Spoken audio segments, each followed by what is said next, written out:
Assalamualaikum warahmatullahi wabarakatuh. Selamat pagi anak-anak. Kita kembali berjumpa untuk melanjutkan materi pertumbuhan bagian yang kedua. Kemarin bagian pertama sudah dijelaskan semuanya. Sekarang kita masuk ke bagian yang kedua. Bagian kedua ini berisi teori titik tumbuh dan yang paling banyak adalah faktor yang mempengaruhi pertumbuhan. Untuk teori pertumbuhan ada dua teori. Yang pertama dikemukakan oleh Hanstein yang namanya teori histogen. Yang kedua oleh Schmidt yang disebut teori tunica corpus. Menurut Hanstein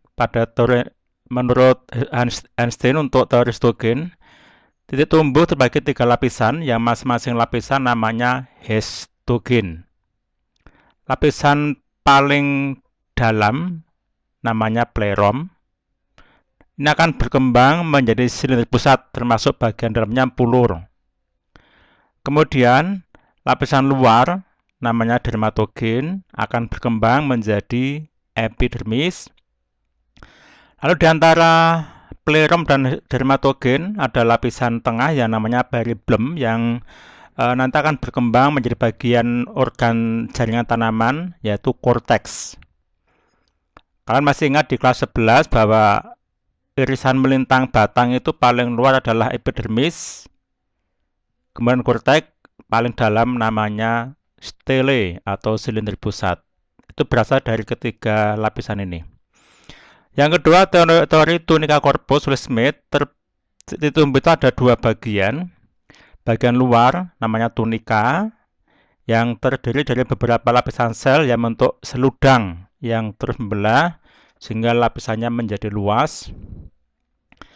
Yang kedua, korpus itu bagian dalam bersifat meristem atau membelah diri dan membelah ke segala arah. Itu teori untuk pertumbuhan. Ini gambaran dari teori histogen dari Einstein ini. Pleroma, peribelum, dan dermatogen. Ini teori tunica corpus. Terus sekarang kita lanjut ke macam-macam pertumbuhan pada tanaman. Ada dua, yaitu pertumbuhan primer. Itu pertumbuhan yang muncul pertama kali ketika biji sudah berkecambah. Pertumbuhan primer ini menyebabkan tanaman menjadi tinggi dan menjadi panjang pada akarnya. Pertumbuhan primer ini dapat diukur dengan alat ukur yang namanya auxanometer. Ini adalah pertumbuhan primer. Jadi memanjang dulu ini primer. Batang menjadi panjang dan akar menjadi panjang juga. Yang kedua, pertumbuhan sekunder. Itu pertumbuhan yang terjadi setelah adanya pertumbuhan primer. Pertumbuhan sekunder ini menyebabkan batang tanaman menjadi membesar. Ini disebabkan pembelahan titik tumbuh sekunder yang terjadi pada kambium. Jadi ini akan melebar begini. Ini namanya sekunder. Kalau primer itu panjang dulu, kemudian sekunder menjadi lebih lebar. Kemudian untuk macam-macam kambium yang bisa menyebabkan pertumbuhan sekunder tadi ada 3 anak-anak. Kambium gabus.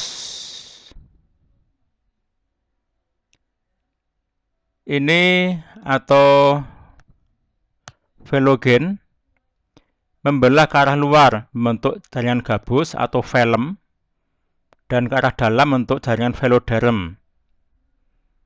Ini misalnya bisa kalian jumpai pada tanaman yang batangnya bergabus itu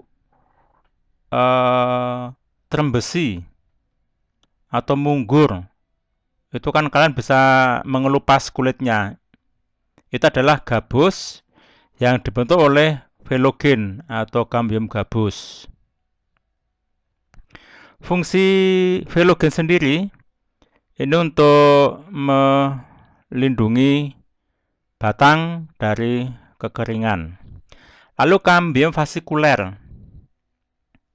Kambium yang terletak di dalam pembuluh angkut atau fasis. Sedangkan interfasikuler itu ada di antara pembuluh angkut, sehingga namanya interfasikuler. Kemudian meristem sendiri juga dibagi 3. Meristem itu jaringan muda yang senantiasa membelah. Apikal itu ada di ujung batang maupun ujung akar, yang menyebabkan tanaman bertambah tinggi dan panjang.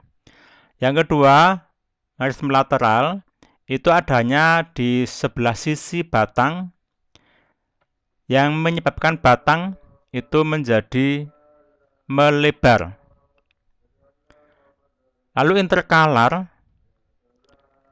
itu ada pada antar ruas batang monokotil yang menyebabkan batang menjadi panjang.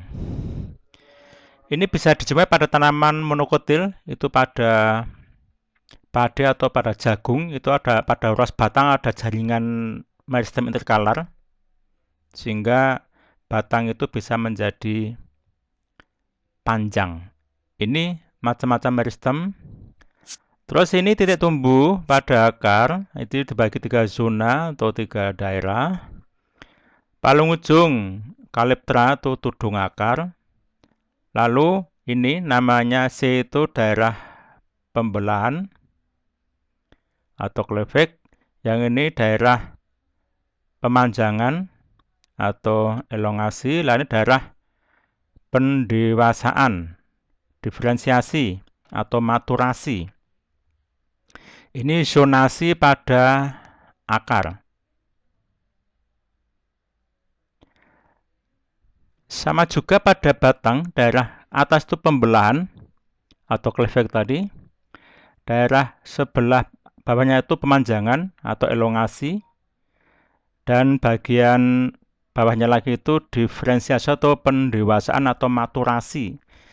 Dan yang ini adalah jaringan yang sudah permanen. Ini zonasi titik tumbuh pada ini tadi pada akar dan ini pada batang. Nah, ini tadi kambium. Di sini ada kambium yang namanya kambium interfasikuler karena ini fasis ini. Fasis. Di antara fasis itu ada kambium namanya interfasikuler. Lalu di sini ada juga kambium namanya fasikuler. Di sini ada interfasikuler parenkim, ini membentuk kambium. Ini vascular bundle itu pembuluh angkut. Sama juga ini batang tomat. Batang tomat itu meskipun tidak bisa besar, dia itu mewakili tanaman dikotil. Ini tadi titik tumbuh akar. Pelindung ujung akar, daerah pembelahan di sini, kemudian di sini daerah elongasi, daerah pemanjangan, dan di sini daerah diferensiasi atau daerah pematangan atau maturasi. Ini yang terjadi karena titik tumbuh sekunder, pertumbuhan sekunder yang bisa menyebabkan tanaman itu menjadi membesar. Ini namanya primer. Akibat dari pertumbuhan yang tidak rata sepanjang tahun, itu ketika pada musim penghujan itu pertumbuhannya cepat, dan pada musim kemarau karena kurang air maka pertumbuhannya lambat, maka pada potongan melintang batang terbentuklah lingkaran yang namanya lingkaran tahun. Itu bisa menunjukkan usia pada tanaman. Yang lebar ini pertumbuhan ketika musim penghujan. Yang ini tipis ini pertumbuhan ketika musim kemarau. Sehingga lingkaran-lingkaran ini bisa menunjukkan usia dari tanaman. Terus faktor yang mempengaruhi pertumbuhan ada 3: intrasel, faktor dalam yang di dalam sel berupa gen. Ini adalah karakter yang tidak bisa dimanipulasi, sudah bawaan dari tanaman. Karena gen itu kan mantap. Intersel, hormon. Nah, ini bisa dirubah, dimanipulasi dari luar. Eksternal, faktor luar. Ini apalagi ini juga bisa dipengaruhi atau dirubah. Jadi dari ketiga ini yang tidak bisa dirubah hanyalah faktor gen. Hormon ini bisa tambahi, luar itu bisa dimanipulasi. Kemudian kita lanjutkan macam-macam hormon pertumbuhan dan perkembangan. Langsung saja ini auksin. Auksin ini pertama merangsang pemanjangan sel pada daerah titik tumbuh, merangsang pembentukan akar, merangsang pembentukan buah tanpa biji atau partenokarpi, merangsang diferensiasi jaringan pembuluh, merangsang absisi, pengguguran pada daun, dan yang berikutnya berperan dalam dominansi apikal. Sekarang akan saya jelaskan apa yang dimaksud dengan dominansi apikal itu. Dominansi apikal itu adalah bagian apikal ujung itu selalu mendominasi cabang-cabang di sampingnya. Selama apikal itu ada, maka daerah cabang lateral itu tidak bisa berkembang. Supaya daerah cabang itu bisa berkembang, maka ujung apikal itu bisa dipotong, sehingga dominansi itu dibuang. Ketika tidak ada apikal, maka kuncup lateral itu punya kesempatan untuk berkembang. Kalau ini nggak dipotong akan misalnya ngeluncurut tumbuh terus, yang samping tidak bisa berkembang. Tapi ketika dipotong, nah ini tidak ada lagi dominannya. Akibatnya yang samping itu tumbuh. Kalau dipotong lagi, makin lama ini akan membentuk cabang baru. Itu yang dimaksud dominansi apikal. Jadi bagian atas itu mendominasi pertumbuhan di sekitarnya. Semakin sering tumbuhan itu dipangkas, dihilangkan apikalnya, maka percabangannya itu akan makin banyak, makin rimbun. Ini sering dipakai oleh para petani buah, pekebun untuk memperbanyak cabang dengan semakin sering memotong bagian atas. Itu yang dimaksud dominansi apikal. Kemudian sifat auksin itu kalau kena cahaya akan rusak atau migrasi ke sisi yang tidak terkena cahaya. Akibatnya tumbuhan selalu membengkok ke arah cahaya. Ini adalah tanaman yang ada di daerah langsung terkena cahaya matahari. Auksin merata pertumbuhannya sehingga akan naik lurus mencari cahaya. Tapi kalau bagian sisi itu dikenai cahaya, auksin di sini ini akan membelok ke arah samping, sehingga akibatnya daerah samping itu dipacu pembelahannya, daerah yang kena cahaya akan terhenti. Karena terhenti dipacu, akibatnya tanaman membelok ke arah cahaya. Kalau kalian bandingkan tanaman dalam gelap dan di tempat terang, itu akan lebih cepat di dalam gelap. Karena auksin di tempat terang itu akan menghambat pertumbuhan. Sementara dalam gelap dia akan memacu pertumbuhan itu. Itu efek dari auksin, maka tanaman itu selalu akan mencari ke arah cahaya akibat dari perpindahan dari auksin itu. Kemudian gibberellin merangsang pemanjangan batang dan pembelahan sel sehingga tanaman tumbuh raksasa, merangsang perkecambahan biji, memecah dormansi biji, ini kebalikan dengan asam absisat, merangsang pembungaan dan pembuahan, dan merangsang pembentukan buah tanpa biji yang namanya partenokarpi. Ini adalah gambaran perbandingan tanaman tanpa dan dengan gibberellin. Ini tanpa di gibberellin, ini tanaman yang diberi gibberellin, menyebabkan pertumbuhan raksasa. Sitokinin bersama auksin dan gibberellin merangsang pembelahan dan pemanjangan, menghambat dominansi apikal oleh auksin, merangsang pemanjangan titik tumbuh, mematahkan dormansi biji, serta merangsang pertumbuhan embrio, merangsang pembentukan akar, merangsang pembentukan tunas pada kultur jaringan, menghambat pertumbuhan akar adventif. Akar adventif itu akar yang tidak tumbuh pada semestinya atau akar liar. Dormansi ini adalah masa di mana biji tidak bisa tumbuh atau berhenti pertumbuhan. Kemudian asam absisat. Secara umum peran asam absisat itu menunda atau menghentikan pertumbuhan karena misalnya situasi lingkungan yang tidak mendukung, dengan jalan mengurangi laju kecepatan pembelahan dan pemanjangan sel di daerah titik tumbuh. Jadi menghentikan ini. Memacu gugurnya daun pada saat musim kemarau untuk mengurangi penguapan air. Membantu menutupnya stomata daun untuk mengurangi penguapan, mengurangi laju kecepatan pembelahan dan pemanjangan sel dan bahkan menghentikannya. Memacu bermacam-macam sel tumbuhan untuk memproduksi gas etilen. Menyebabkan dormansi pada biji agar tidak berkembang. Ini kebalikan dengan gibberellin. Saya lagi, asam absisat itu secara umum perannya itu menghentikan proses pertumbuhan. Misalnya ketika pada musim kemarau, ini kan daunnya berguguran atau meranggas.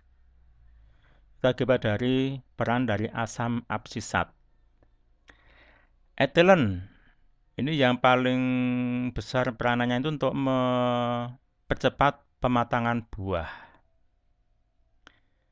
menghambat pemanjangan akar, batang, dan pembungaan, menyebabkan pertumbuhan batang menjadi kokoh dan tebal, merangsang absisi. Absisi itu proses terhentinya pertumbuhan antara cabang dengan daun misalnya, sehingga menyebabkan bagian itu akan menguning dan rontok. Etilen dan auksin saling berinteraksi untuk memacu proses pembungaan. Etilen dan gibberellin berinteraksi mengontrol rasio bunga jantan dengan bunga betina pada tumbuhan monoecious atau tumbuhan berumah satu. Karena etilen itu dipakai untuk membantu pematangan buah, maka seringkali para petani buah itu sering menggunakan gas ini untuk membantu proses pemasakan buah. Misalnya buah pisang itu dipotong sebelum matang, kemudian diperam pakai etilen, itu yang sering kita kenal sebagai karbit, itu untuk mempercepat pemasakan buah. Terus kalin itu khusus untuk organ tanaman. Antokalin itu untuk membantu pembungaan. Filokalin membantu pertumbuhan daun. Kaulokalin membantu pertumbuhan batang. Rizokalin membantu pertumbuhan akar. Florigen, flora itu berarti pembungaan.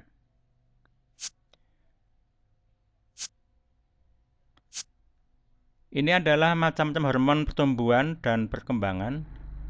Tadi sudah dikatakan, etilen itu memacu pemasakan buah dan kerontokan daun. Sitokinin berperan dalam pembelahan sel atau sitokinesis. Asam absisat itu peranannya tadi antagonis dengan auksin dan gibberellin, jadi membantu proses terhentinya pertumbuhan tanaman, yaitu gugurnya daun. Kemudian kalin, ini tadi sudah, rizokalin pada akar, kaulokalin batang, velokalin daun, kemudian antokalin bunga, asam traumalin itu untuk menutup luka ketika tumbuhan itu terkena luka. Kemudian vitamin itu berpengaruh pada pertumbuhan dan perkembangan. Ini contoh-contoh vitamin yang berperan dalam proses pertumbuhan dan perkembangan. Riboflavin, ascorbat, thiamin, piridoksin, dan asam nikotin. Secara umum, vitamin berperan dalam proses pembentukan hormon dan berfungsi sebagai kofaktor atau komponen non-protein yang ada pada enzim. Kemudian faktor eksternal, ini suhu, nutrisi, kelembaban, cahaya, mineral, pH. Temperatur atau suhu. Suhu itu memengaruhi respirasi, fotosintesis, dan transpirasi tumbuhan. Setiap tanaman itu memiliki suhu yang tertentu, sehingga kalau kalian membeli tanaman di dataran tinggi dibawa ke dataran rendah itu mungkin saja tidak tumbuh atau tumbuh tapi tidak menghasilkan bunga karena suhunya berbeda. Cahaya matahari itu untuk fotosintesis. Kalau tanaman itu diletakkan di tempat yang kurang cahaya matahari, maka dia mengalami suatu gejala yang namanya etiolasi. Ini ditandai dengan 3 up gelap, maksudnya tidak cahaya, kemudian cepat, pertumbuhannya tidak langsung cepat sekali, yang ketiga pucat, tidak terbentuk klorofil. Jadi di dalam gelap, pertumbuhannya cepat, warnanya pucat. Kemudian bergantung pada panjang pendeknya atau lama penyinaran, maka tumbuhan dibedakan 3 macam. Tumbuhan berhari panjang atau long diplant, ini masa penyinaran harus lebih panjang daripada malam hari. Kemudian tumbuhan berhari pendek, itu masa penyinaran lebih pendek dari malam hari. Yang ketiga, tumbuhan netral, lamanya siang dan malam itu sama. Lalu ini adalah contoh-contoh tumbuhan berhari panjang: bayam, kentang, gandum, bit, selada, lobak. Tumbuhan hari pendek: aster, krisan, dahlia, stroberi. Tumbuhan netral di mana siang dan malam sama: bunga matahari, mawar, kapas, tomat, kacang koro, dan kapri. Nah, kembali tadi pada cahaya. Cahaya itu pengaruhnya meskipun diperlukan oleh tumbuhan untuk fotosintesis, tapi sebetulnya cahaya itu menghambat pertumbuhan. Kenapa kok cahaya menghambat pertumbuhan? Itu karena ketika terkena cahaya, auksin itu malah tidak bisa berperan. Kalau tidak ada cahaya, auksin akan bekerja. Ya, kalian bisa bedakan dua tanaman, satu tempat gelap, satu tempat terang. Itu justru yang lebih cepat pertumbuhannya itu tanaman di tempat gelap. Meskipun cahaya diperlukan, tapi pengaruhnya akan menghambat proses pertumbuhan. Fungsi air untuk menjaga turgor dinding sel, pelarut zat-zat yang diserap oleh tanaman, menentukan kecepatan fotosintesis, transport unsur hara, juga mengedarkan hasil fotosintesis. Ini nanti bisa dipelajari sendiri untuk pengaruh nutrien pada pertumbuhan tumbuhan. Terus beberapa tumbuhan yang mengalami pertumbuhan cepat itu antara lain bambu dan albasia. Kita lanjut pertumbuhan dan perkembangan hewan. Ada 2 fase, yaitu embrionik dan pasca embrionik. Embrionik ada 3 fase lagi: morula, blastula, gastrula. Pasca embrionik ada 2, regenerasi dan metamorfose. Sekarang kita mulai fase embrionik morula dari kata morum atau arbei. Setelah sperma itu membawa ovum, maka terbentuklah zigot yang berupa satu sel tetapi diploid karena mengandung seperangkat kromosom dari induk betina, satu dari induk jantan. Zigot berkembang menjadi morula. Morula adalah fase perkembangan hewan di mana jumlah sel pembentuk morula itu kira-kira 32 atau 64 sel dan bentuknya itu seperti buah anggur atau srikaya yang di dalamnya tidak berunggai. Ini bentuk morula, jadi kayak arbei yang padat. Kemudian yang kedua, blastula. Itu fase setelah morula. Ciri blastula adalah ketika di dalamnya sudah terbentuk suatu rongga. Jadi bentuknya itu kayak bola. Rongga itu namanya blastozoil. Ini rongga blastozoil. Proses pembentukan fase blastula itu namanya blastulasi. Kemudian gastrula. Salah satu kutub dari bola blastula mengalami pelekuan ke arah dalam yang namanya invaginasi. Sehingga terbentuk rongga baru yang namanya gastrozoil atau nama lainnya itu arkenteron. Lubang tempat terjadinya pelekuan itu namanya blastopor yang nanti akan berkembang menjadi lubang pengeluaran atau anus.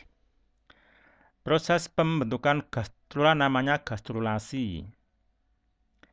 Akibat dari gastrulasi, maka zigot itu memiliki 3 lapisan tubuh. Bagian luar itu ectoderm, bagian tengah mesoderm, bagian dalam endoderm.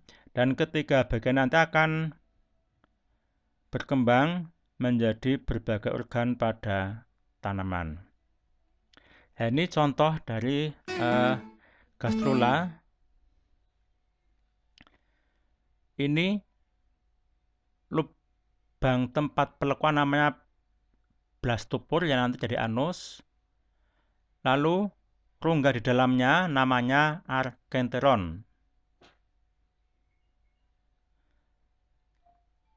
Ini 3 lapisan, ectoderm itu yang luar, kemudian endoderm yang dalam, dan ini adalah mesoderm. Ini proses pembentukan zigot, kemudian morula, blastula, kemudian ini gastrula, lalu terjadilah nanti embrio. Terus diferensiasi dan organogenesis. Lapisan ectoderm nanti berkembang menjadi rambut, kulit, saraf, dan indera. Lapisan tengah mesoderm berkembang menjadi otot, rangka, alat reproduksi, sirkulasi, dan ekskresi. Dan lapisan dalam nanti berkembang menjadi pencernaan dan pernapasan. Pasca embrionik. Regenerasi itu kemampuan bagi setiap bagian tanaman pada hewan ketika terpotong bisa tumbuh menjadi organ baru. Yang paling tinggi kemampuan regenerasinya itu adalah ini, planaria, hewan yang paling tinggi kemampuan regenerasinya. Metamorfose, proses perkembangan biologis yang terjadi pada makhluk hidup dari telur hingga dewasa dengan mengalami perubahan bentuk anatomi, morfologi maupun fisiologinya. Dibedakan jadi 3. Ametabola tidak mengalami metamorfose. Dijumpai pada kutu buku. Ini contoh kutu buku ini. Kemudian hemimetabola. Metamorfose tidak sempurna. Urutannya telur, nimpa, imago. Nimpa itu perkembangan dari telur yang bentuknya sama dengan dewasa, hanya ukurannya yang kecil dan tidak bersayap. Misalnya pada jangkrik atau belalang.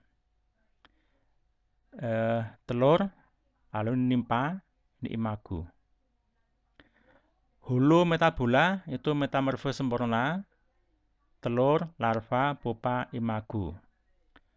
Bentuk larva itu sangat beda dengan dewasa, baik fisiologi maupun fisiknya. Dijumpai pada kupu-kupu, lalat, nyamuk. Jadi ini telur, larva, pupa, dewasa atau imago, atau telur, larva, kepompong, imago. Itu materi pertumbuhan yang kedua.